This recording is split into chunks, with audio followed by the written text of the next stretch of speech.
நீங்கள் அக்கா பாண்டிங் அப்படின்னு பண்ணீங்க, அக்கா பொண்ணுங்களை பார்க்கணும்னு ஆசைப்படுறீங்க. பட் சோஷியல் மீடியாவில் நீங்கள் பிக் பாஸில் இருக்கும்போது ஆன்டி வேரியன்ட்டான சனிட்டு வந்து சிம்மிசம் பண்ணிட்டு இருக்காண்டா அப்படின்னு நிறைய அலிகேஷன் வந்து வந்துச்சு. அதுக்கு நீ சொல்கிற ஆன்சர் என்ன? என்னை சுற்றி இருக்கவங்களுக்கு தெரியும்.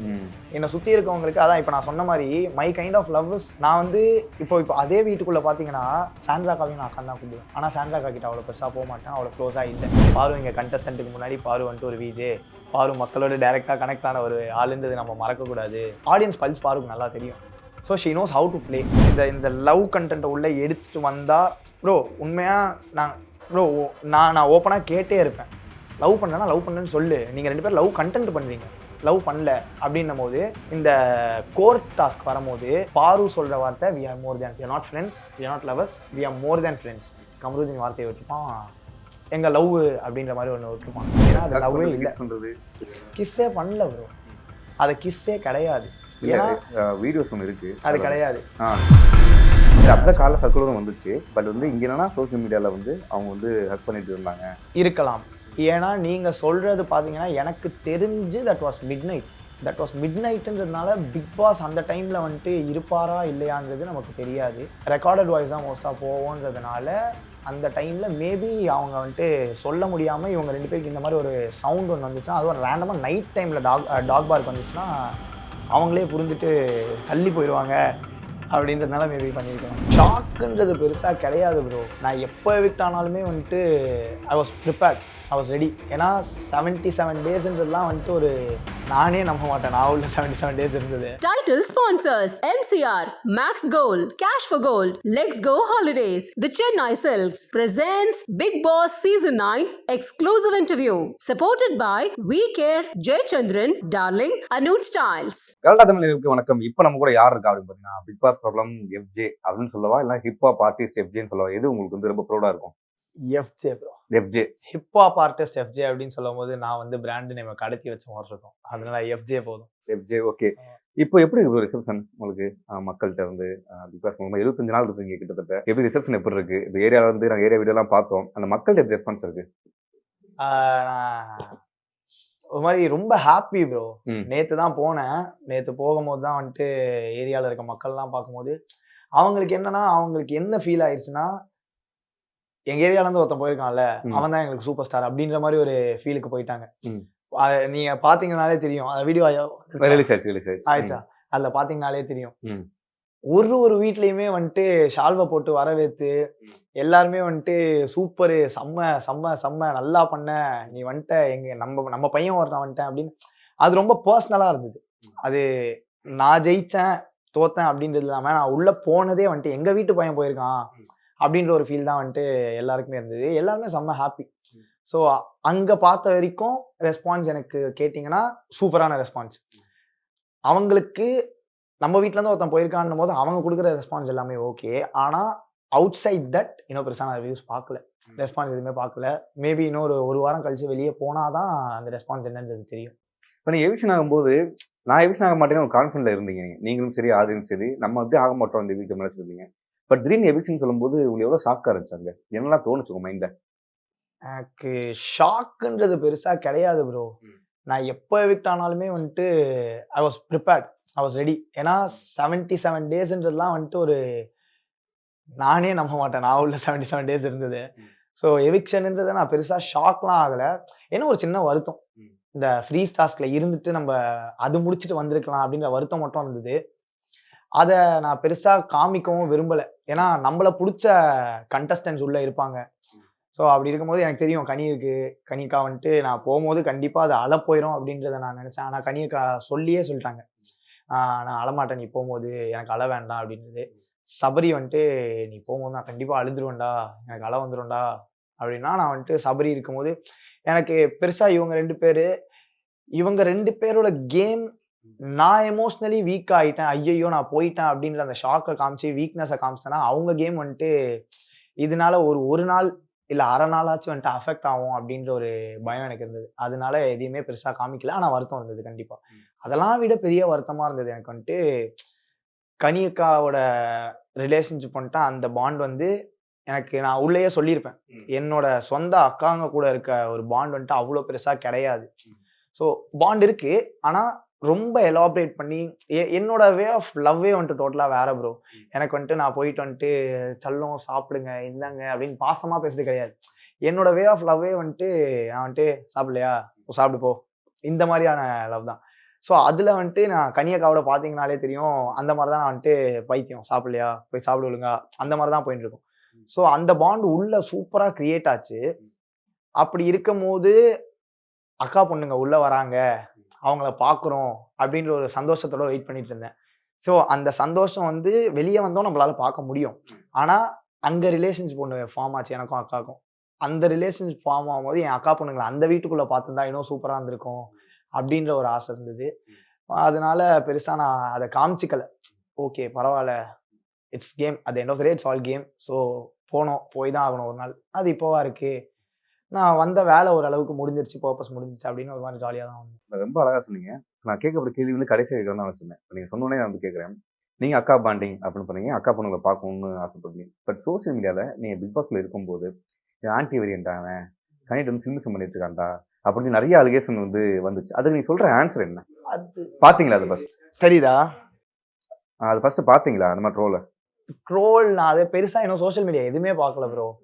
எனக்கு அது நான் இப்போ ஒரு ஒரு ஒரு இந்த காலத்துல அதுவும் பர்டிகுலரா இப்போ நம்மளோட சோஷியல் மீடியா உலகத்துல வந்துட்டு எது ஃபார் எக்ஸாம்பிள் எது குட் டச் பேட் டச்னு கூட வந்துட்டு நமக்கு சொல்லி கொடுத்து தான் நம்ம வந்துட்டு பசங்களையே வளர்க்குறோம். அண்ட் அவங்களுக்கே வந்துட்டு சோஷியல் மீடியா இருக்கிறதுனாலையும் அவங்களுக்கு ஈஸியா தெரிஞ்சிருது. ஸோ ஒரு பொண்ணு ஒரு பையனை வந்து ஒரு ட்ரஸ்ட் இல்லைன்னா கிட்டேயே சேர்க்க மாட்டாங்க. அது யாரா இருந்தாலும் சரி. ஸோ அப்பாவே இருந்தாலும் கிட்டேயே சேர்க்க மாட்டாங்க. ஸோ அப்படி இருக்கும்போது நாங்கள் 2 பேர் இருந்த அந்த அக்கா தம்பின்ற பாண்டு என்னன்றது எங்களுக்கு தெரியும். அதை வெளியே தப்பா அவங்க பார்க்குறாங்கன்னா அதை நம்ம போய் சொல்ல தான் முடியும். இல்லைங்க நான் இதுதாங்க அப்படின்னு.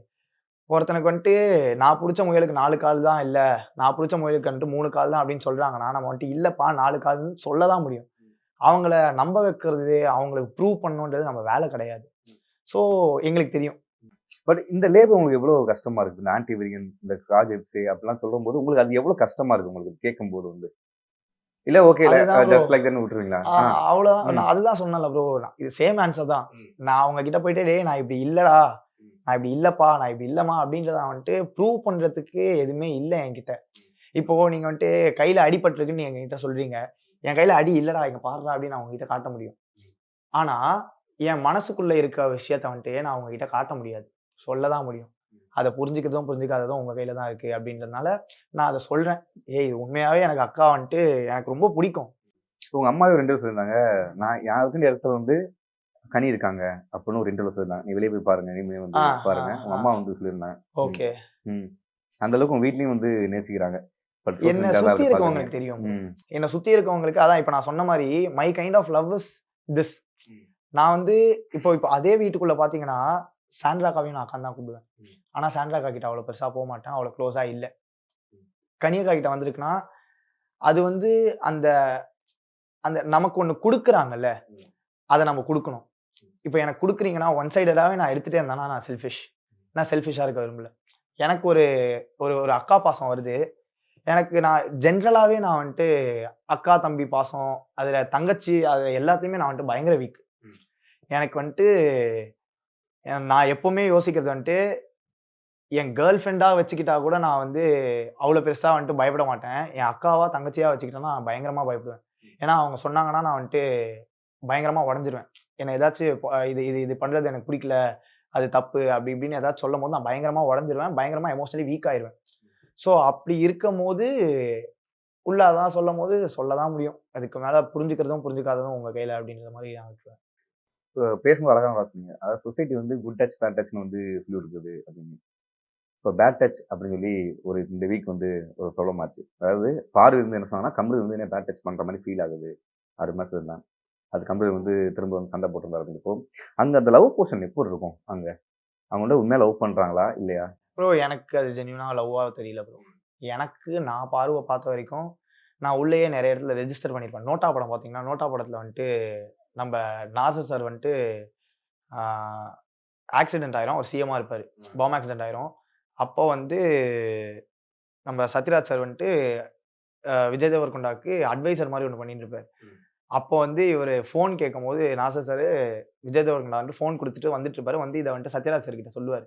சொல்லும் போது சத்யராஜ் சார் வந்துட்டு விஜய் தேவரகொண்டா கிட்ட உன் அப்பா சிஎம்க்கு முன்னாடி ஒரு பெரிய ஆக்டர்ன்றதை நீ மறந்துட்ட அப்படின்னு சொல்லும்போது அதுல வந்துட்டு ஒரு ஒரு குதர்க்கமான ஒரு பதில் இருக்கும். அந்த மாதிரி தான் நான் உள்ள போனவரையும் சொன்ன ஃபர்ஸ்ட் வார்த்தையா தான். பாரு இங்க கண்டஸ்டன்ட்டுக்கு முன்னாடி பாரு வந்துட்டு ஒரு விஜே, பாரு மக்களோட டைரக்டா கனெக்ட் ஆன ஒரு ஆளுன்றது நம்ம மறக்க கூடாது. ஏன்னா ஆடியன்ஸ் பல்ஸ் பாருக்கு நல்லா தெரியும். So she knows how to play. அந்த எமோஷன் வச்சு ப்ளே பண்றதும் பாருக்கு சூப்பரா தெரியும். இந்த இந்த லவ் கண்டென்ட் உள்ள எடுத்துட்டு வந்தா ப்ரோ உண்மையா நான் ப்ரோ நான் ஓப்பனா கேட்டே இருப்பேன். லவ் பண்றேன்னா லவ் பண்ணேன்னு சொல்லு. நீங்க 2 பேரும் லவ் கண்டென்ட் பண்றீங்க, லவ் பண்ணல அப்படின்னும் போது இந்த கோர் டாஸ்க் வரும்போது பாரு சொல்ற வார்த்தை we are more than friends. we are not friends, we are not lovers, we are more than friends. Kamaruddin வார்த்தையை விட்டுருப்பான், எங்க லவ் அப்படின்ற மாதிரி ஒன்று விட்டுருப்பான். ஸோ அவங்க 2 பேருக்குமே வந்துட்டு லவ்ன்றது தெரியாது, லவ்வா இல்லையான்றது தெரியாது. ஸோ எனக்கு அது கண்டிப்பா ஒரு கான்டென்ட்டாக தான் நான் பார்க்குறேன். நான் இதை கொடுக்கணும். வெளியே வந்ததுக்கப்புறம் ப்ரோ அந்த வீட்டுக்குள்ள என்னதான் பண்ணாலுமே சுத்தி மக்கள் பார்க்கும் போது அது நமக்கு வந்துட்டு ஏன் இங்க தான் பண்ணணுமா, வெளியே போனதுக்குமா நீங்க 2 பேரும் பேசி அப்போ ஏன்னா வெளியே வந்ததுக்குமா இப்போ வாழ்க்கை வந்துட்டு நமக்கு எப்படி இருக்கும்ன்றதே தெரியாது. அப்போ நம்மளோட வாழ்க்கை வேறமா இருக்கும். நீ அங்க பண்ணு, நான் அப்போ ஏத்துக்கிறேன் அந்த லவ்னு. உள்ள பண்ணும்போது எனக்கு அது கண்டென்ட் தான். இவ்வளவு தெளிவா பேசுற எஃப்ஜே வந்து ஏன் ஃபர்ஸ்ட் 2 வீக்ஸ் வந்து ஆதிரிட்ட வந்து லவ் கண்டென்ட் பண்ற மாதிரி ஒன்று பண்ணாரு அப்படிங்கிற வெளியே பேச்சு இருக்கும்ல, அதுக்கு உங்களோட ஆன்சர் என்ன? லவ் கண்டென்ட்ன்றது வந்துட்டு நான் ரொம்ப தெளிவா இருந்தேன் ப்ரோ. அந்த மாதிரி ஒரு ஆங்கிள்குள்ள போகவே கூடாது அப்படின்னு. நீங்க எடுத்து பார்த்தீங்கனாலுமே வந்துட்டு எல்லாத்துலயுமே தெரியும் நான் நானா தான் ப்ரோ இருந்தேன். நான் ஒரே ஒரு விஷயத்துல வந்துட்டு என்னோட கோர் கேரக்டரை வந்துட்டு நான் வந்து அன்லீஷ் பண்ணி நான் பார்த்தேன்னா டிஃப்ரெண்டா பார்த்த ஒரே ஒரு ஆங்கிள் வந்துட்டு நான் கோவப்பட்டது தான். இதுக்கு முன்னாடி நான் அதை பார்த்ததே இல்லை, நானே பார்த்தது இல்லை நான் கோவப்பட்டு. ஸோ அதை பார்க்கும்போது எனக்கு அதுதான் டிஃப்ரெண்டா தெரிஞ்சிச்சு. மற்றபடி ஆதிரியோட இருந்தது எனக்கு டிஃப்ரெண்டாவே தெரியல. ஏன்னா அது லவ்வே இல்லை, கிஸ்ஸே பண்ணல ப்ரோ. அது கிஸ்ஸே கிடையாது. ஏன்னா வீடியோஸ் ஒன்று இருக்கு, அது கிடையாது, அது கிடையாது. அது நான் பார்த்தேன். என்கிட்ட வந்துட்டு அது வந்த உடனே என்கிட்ட அதான் டீம்ல இருந்தே ஒருத்தன் ஃபோன்ல வந்துட்டு பார்க்கும்போது நான் காமிச்சு கேட்டான், என்ன தலை என்ன பண்ணி வச்சிருக்க அப்படின்னு கேட்கும்போது நீங்க நல்லா பாருங்க அப்படின்னு சொல்லியிருப்பேன். ப்ரோ இது ஏதோ ஒரு படத்துல வரும் ப்ரோ, மகள்களை பெற்ற அப்பாவிற்கு தான் தெரியும் முத்தம் காமத்தில் வராது என்று. அந்த மாதிரி நம்ம கிஸ் பண்றோம்னாலே வந்துட்டு அதை தப்பு அப்படின்றத நம்ம சொல்ல முடியாது. ஃபர்ஸ்ட் விஷயம் அது. அண்ட் செகண்ட் விஷயம் நான் கிஸ்ஸே பண்ணல. நான் வந்து ஹக்கே இப்போ நீங்களே வந்த உடனே நான் உங்களுக்கு ஹக் பண்ணும்போது நான் வந்துட்டு ஹக் பண்ணி இப்படி தான் போவேன். ஸோ நான் வந்து போகும்போது ஒரு கெஸ்டர் நான் வந்துட்டு எப்பவுமே அப்படிதான் பண்ணுவேன். ஸோ அது நமக்கு ஆங்கிள்ஸா பார்க்கும்போது இப்போ நான் இப்படி போறேன், இப்படி போகும்போது நீங்க இங்கேருந்து வச்சீங்கன்னா அது கிஸ் மாதிரி தான் இருக்கும். ஸோ அந்த ஃப்ரேமிங்கா வந்துட்டு உங்களுக்கு பார்க்கும்போது கிஸ் மாதிரி இருக்கும். ஆனால் கிஸ்ன்றதுலாம் வந்துட்டு அங்கே நடக்கவே இல்லை. நீங்க சொல்றது சோஃபால தானே? ஆமா, சோஃபால பெட்ல வச்சு நீங்க வந்து ஒரு மாதிரி ஹக் பண்ணுவீங்க. அது மாதிரி பார்க்கறது ஒரு மாதிரி ஆக்வர்டா தான் இருந்துச்சு இல்ல. பட் இந்த சீசன்ல வந்து இந்த சீசன் வராதுல வந்து என்ன சொல்லுவாங்கன்னா ரொம்ப ஆக்வர்டா இருக்கு அப்படின்னு சொன்னாங்க. அதுக்கு வந்து யார் யாரு அப்படின்னா Parvathi and Kamaruddin and FJ and Aadhirai and Tushar and Arora, இவங்க 3 பேர் கப்பலா சேர்ந்து ஒரு மாதிரி டபுள் மீனிங் பேசுனாங்க. அண்ட் ஹக் பண்ணாங்க. டபுள் நீங்க பேசல, ஹக் பண்றது இது எல்லாமே வந்து ஒரு மாதிரி ஆக்வர்டா இருக்கு, குழந்தைகளை பார்க்க முடியல, குழந்தைகளை பார்க்க வைக்க முடியல அப்படிலாம் சொன்னாங்க. இதுக்கு உங்களோட ஆன்சர்? நேற்று ஒரு வீடியோ ரிலீஸ் ஆச்சுன்னு சொன்னால ஏரியால போயிட்டு, அதுல எல்லாத்தையுமே எடுத்து பாருங்க. பார்ட்டிலேருந்து எல்லாரையுமே வந்துட்டு நான் ஹக் பண்ணுறது அப்படி தான் பண்ணுவேன். ஸோ அது ஜென்ரலாக வந்துட்டு அதுதான் ப்ரோ. நம்ம ஹக் பண்ணும்போது நம்ம இன்டென்ஷன் ஒன்று இருக்குல்ல, நம்ம இன்டென்ஷன் பியூராக தான் இருக்கு. Again I can just go and prove to the world எங்க நான் அப்படி பண்ணலைங்க அப்படின்னு நான் சொல்ல மட்டும்தான் முடியும். ஆனால் இன்டென்ஷன் அது கிடையாது. ஜென்ரலாக ஒரு ஹக் அவ்வளோதான். அது மேபி இந்த சொசைட்டி நார்ம்ஸ்க்கு ஆப்போசிட்டாக இருக்கலாம். பட் இந்த சொசைட்டியோட நார்ம்ஸ் என்னன்றது புரிஞ்சுக்கிறதுக்கே வந்துட்டு ஒரு காலம் போயிடும். ஸோ அதனால அதுக்குள்ளே போயிட்டு அதை பற்றி அதான் நான் எப்போ அதை வந்து நான் இங்கேயும் எடுத்துக்க ஆரம்பிக்கிறேனோ அப்போ நான் கீழே போயிடுவேன். ஸோ எனக்கு உங்களுக்கு அது பிடிக்கலையா, உங்களுக்கு பிடிக்கல, அது உன் கருத்து. இப்போ நான் பண்ணும்போது நான் ஒருத்தவங்களை ஹக் பண்ணுறேன்னா அவங்களுக்கு அது ஓகேயா இருக்குன்னா அது எங்களோட தனிப்பட்ட கருத்து. ஸோ அதை நான் பண்ணக்கூடாதுன்னு சொல்கிறதுக்கு யாருக்கும் ரைட்ஸ் இல்லை. நானும் வந்துட்டு இதை நான் இப்படி தான் பண்ணுவேன்னு சொல்கிறதுக்கான ரைட்ஸும் எனக்கு கிடையாது. நான் இப்படி தான் பண்ணுவேன்னு இல்லை, உனக்கு பிடிக்கலையா ஓகே சாரி அப்படி மட்டும் தான் சொல்ல முடியும். ஸோ அது எனக்கு தவறாக தோணலை. இப்போ வரையும் வந்து பிக் பாஸ் ஒரு மிஸ்டேக்காகவே இருக்குது என்னன்னா நைட்டு 1:00 என்ன நடந்துச்சு, ஏன் நாய் குலைச்சிச்சு அப்படிங்கிறது ஒன்று இருந்துகிட்டே இருக்கு. அது என்னன்னு தெரியுமா உங்களுக்கு? அந்த பார்வதி கமருதீன் வந்து உள்ள என்ன பண்ணாங்க, ஏன் அந்த மிட் நைட் வந்து நாய் குலைச்சிச்சு அப்படிங்க நீங்களாம் வெளியே வெளியே நீங்களாம் படுத்திருப்பீங்க. ஓ அப்ப நாங்க படுத்திருந்தாலும் இல்லையா? நீங்க படுத்திருந்த வந்துச்சு, நாய் குலைச்சு எந்திரிச்சோடனே வந்துச்சு, கீழே காலில் வந்து சர்க்குலும் வந்துச்சு, அதாவது வெளியே படுக்காதீங்க வெளியே அதனால போங்க. தானே குலைச்சு. பட் வந்து மிரர்ல வந்து கமருதீனும் பார்வதியும் வந்து ஹக் பண்ற ஒரு வீடியோ நீங்க பார்த்துருக்கீங்க ப்ரோ. ஹக் பண்ற ஒரு வீடியோ வந்திருக்கும். அண்ட் வந்து பார்வதி வந்து நைட் வந்து 2 மணிக்கு வந்து என்னோட எமோஷனல் கண்ட்ரோல் பண்ண முடியல, எங்க அம்மா வருவாங்க அப்பெல்லாம் புலம்புனாங்க. அதெல்லாம் பார்த்தீங்கன்னா நீ நைட் என்ன நடந்துச்சு, இவங்க 2 அடிக்கடி வந்து ட்ரெஸ்ஸிங் ரூம்குள்ள வந்து ஒரு ஒரு கமெண்ட் விட்டுருப்பாரு பிக் பாஸ். ட்ரெஸ்ஸிங் ரூம்ல ஒருத்தர் தவிர 2 பேர் போனீங்கன்னா நான் வந்து சட்டை இழுத்து விட்டுருவேன் அப்படின்னு மாதிரி சொல்லியிருப்பாரு. அது விக்கல்ஸும் சுபிக்ஷாவும் போனது. இப்போ அது வந்து கமருதீனும் பார்வதியும் கிடையாதா? பட் கோர்ட் டாஸ்க்ல இருந்து என்ன பண்ணாங்க 2 பேரும் வந்து? இல்ல அது சர்க்குலர் வந்தது வந்து சுபிக்ஷாவும் விக்கல்ஸும் வந்துட்டு சுபிக்ஷா அழுதுட்டு இருந்தா அன்னைக்கு. அது விக்கல்ஸ் அழ வச்சுட்டு போயிட்டான், அட்வைஸ்ன்ற பேர்ல அவளை அழ வச்சுட்டு போயிட்டான். அப்போ சுபிக்ஷா அழுதுட்டு இருந்தா, அப்போ விக்கல்ஸ் வந்துட்டு சமாதானப்படுத்த போனா. இது ஜென்ரலாவே நடக்கும். அரோரா ஃபீல் பண்ணி சில டைம் போவா. அப்போ வந்துட்டு துஷார் போயிட்டு கன்வின்ஸ் பண்ணி சரி வா அப்படின்னு கூப்பிட்டு வருவான். நான் சுபிக்ஷா அழும்போது 1 வாட்டி 2 வாட்டி போயிருக்கேன். அதுக்கப்புறமா துஷார் அழுதுருக்கான், அப்போ நான் போயிருக்கேன். ஆனா அது நாங்க உள்ள போனோம்னா பிக் பாஸ்க்கு தெரியும் டியூரேஷன் எவ்வளவு நேரம் இருக்கு. நாங்க உள்ள போனோம்னா ஒரு 2 மினிட்ஸ் 3 மினிட்ஸ்ல வந்துரும். அன்னைக்கு வந்து ரொம்ப நேரம் விக்கல்ஸும் சுபிக்ஷாவும் இருந்ததுனால அதுக்கு அந்த சர்க்குலர் வந்துச்சு. ஆனா நாய் குலைச்சது எனக்கு இப்போ நீங்க சொல்லி தான் தெரியுமே. நாங்க நினைச்சது வந்துட்டு நாங்க வெளியே படுத்ததுனால பண்றாங்க அப்படின்றது ஒண்ணு. அப்படியே காலைல சர்க்குலரும் வந்துச்சு. பட் வந்து இங்க என்னன்னா சோசியல் மீடியால வந்து அவங்க வந்து ஹக் பண்ணிட்டு இருந்தாங்க, அது மிரர்ல வந்து ரிஃப்ளெக்ட் ஆகும் அப்படிங்கிற வீடியோ எடுத்து போட்டு பண்ணிட்டு இருந்தாங்க இங்க. இருக்கலாம். ஏன்னா நீங்க சொல்றது பாத்தீங்கன்னா எனக்கு தெரிஞ்சு தட் வாஸ் மிட் நைட்ன்றதுனால பிக் பாஸ் அந்த டைம்ல வந்துட்டு இருப்பாரா இல்லையான்றது நமக்கு தெரியாது. ஸோ அப்போ வந்து ரெக்கார்டட் வாய்ஸ் தான் மோஸ்டா போவோன்றதுனால அந்த டைம்ல மேபி அவங்க வந்துட்டு சொல்ல முடியாம இவங்க 2 பேருக்கு இந்த மாதிரி ஒரு சவுண்ட் ஒன்று வந்துச்சுன்னா, அதுவும் ரேண்டமா நைட் டைம்ல டாக் பார்க் வந்துச்சுன்னா அவங்களே புரிஞ்சுட்டு தள்ளி போயிடுவாங்க அப்படின்றதுனால மேபி பண்ணியிருக்கலாம். ஓகே. அது வெளியே வந்து நீங்க உள்ள போனதுக்கப்புறம் எஃப்ஜேவும் அரோராவும் வந்து ஒரு சம்திங் வந்து ஒரு ஆல்பம் சாங் வந்து ஒன்று பண்ணியிருக்காங்க. உள்ளே ஏன் தெரிஞ்ச மாதிரியே காமிச்சுக்கல அவங்க? தெரிஞ்ச மாதிரி காமிச்சிக்கலாம் இல்லை ப்ரோ. நான் போன உடனே அவகிட்ட பேசிட்டேனே நல்லா. அது என்னன்னா நாங்க ஒரு ப்ராஜெக்ட் பண்ணோம். ஃபர்ஸ்ட் திங் அது வேற ஓடிடி. அந்த ஓடிடியில் பண்ணதுனால அந்த ப்ராஜெக்ட் பற்றி பெருசாக பேசுறதும் இல்லை. எனக்கு அந்த ப்ராஜெக்ட் பற்றி பேசவும் வேண்டாம். ஏன்னா ஏற்கனவே இப்போ ஒருத்தன் ஹக் பண்ணதுக்கே என்னென்னமோ சொல்கிறாங்க. அந்த ப்ராஜெக்ட் 18+. ஸோ அப்படி இருக்கிறதுனால எனக்கு அந்த ப்ராஜெக்டில் வந்துட்டு பெருசாக அந்த ப்ராஜெக்ட் பற்றி நான் பேச வேண்டாம். அண்ட் அந்த ப்ராஜெக்ட் நான் பார்க்கல மெயினாக. நான் உள்ளே போகிறதுக்கு 1 வாரத்துக்கு முன்னாடியோ என்னாவோ தான் அந்த ப்ராஜெக்ட் ரிலீஸ் ஆச்சு. நான் அந்த 1 வாரம் ஃபுல்லாக வேலையாக இருந்ததுனால உள்ளே போகிறதுக்கான ப்ரிப்பரேஷன்ஸ் போயிட்டு இருந்ததுனால நான் ப்ராஜெக்டையும் பார்க்கல. ஸோ பார்க்காதனால எனக்கு அந்த ப்ராஜெக்ட் பற்றி ஃபர்ஸ்ட் ஆஃப் ஆல் பேச வேண்டாம். அண்ட் அரோராவோட எங்கள் 2 பேருக்கு வந்துட்டு ரிலேஷன்ஷிப்பே எப்படி இருந்துச்சுன்னா, ஷூட்டில் வந்துட்டு பேசுவோம், பேசி முடிச்சுட்டு கிளம்பிடுவோம், அவ்வளோதான். ஸோ அந்த ஒரு பாண்ட் எனக்கு அங்கே போயிட்டு I know one person, I should either create this bond or I shouldn't create any bond. அது எதுவுமே எனக்கு இந்த வீட்டுக்குள்ளே நடக்க வேண்டாம். ஏற்கனவே தெரிஞ்சவங்க கிட்ட நம்ம வந்துட்டு போயிட்டு இப்போ ஃபார் எக்ஸாம்பிள் எனக்கு பாரு ஆக்சுவலாக முன்னாடியே தெரியும்னும் போது பாரு வரப்போறா அப்படின்னு தெரியும் போது நான் பாரு கிட்ட தெளிவாக சொல்லிட்டேன், பாரு என்னதான் இருந்தாலும் நம்ம இங்கே எவ்வளோதான் சண்டை போட்டாலும் நம்ம வந்துட்டு வெளியே போய் இப்படி இருக்கக்கூடாது அப்படின்றத நாங்கள் வந்துட்டு பேசணும். ஆனால் தெரில, இப்போ உள்ள நடந்த சம்பவங்களை பார்க்கவும் தெரியல. அதே தான் அரோரா கிட்டையும் எனக்கு வந்துட்டு எதுவாக இருந்தாலும் நம்ம வந்துட்டு எனக்கு உள்ளே போன உடனே எல்லாருமே கண்டஸ்டன்ட் ப்ரோ. ஏன்னா நான் சும்மா உள்ள போல, காசு வாங்கிட்டு நான் ஒரு கேம் ப்ளே பண்ண தான் போயிருக்கேன். So I been paid for what ever I did. அதுக்கு நான் ஒரு ஜஸ்டிஸ் பண்ணணும். ஸோ நான் என் கேம் ஆடும்போது உள்ளே வந்துட்டு நான் வந்துட்டு பர்சனலாக எதுவுமே பேச வேண்டாம். ஒரு பாயிண்ட்டுக்கு அப்புறமா கேமராக உள்ளே பார்க்கும்போது அரோரா கிட்ட நான் நல்லாவே பேச ஆரம்பிச்சிட்டேன். ஸோ இப்போ வெளியே வந்ததுக்கப்புறமா நாங்கள் 2 பேரும் பர்சனலாக நார்மலாக ஃப்ரெண்ட்ஸாக பேசணும், அது வேறு. ஸோ உள்ளே எனக்கு வேண்டாம் அப்படின்றதுனால எல்லாருக்கிட்டையுமே ஒரு டிஸ்டன்ஸ் தான் இருந்தது. Title sponsors MCR, Max Gold, Cash for Gold, Let's Go Holidays, The Chennai Silks presents Big Boss Season 9 exclusive interview. Supported by We Care, Jay Chandran, Darling, Anuj Styles.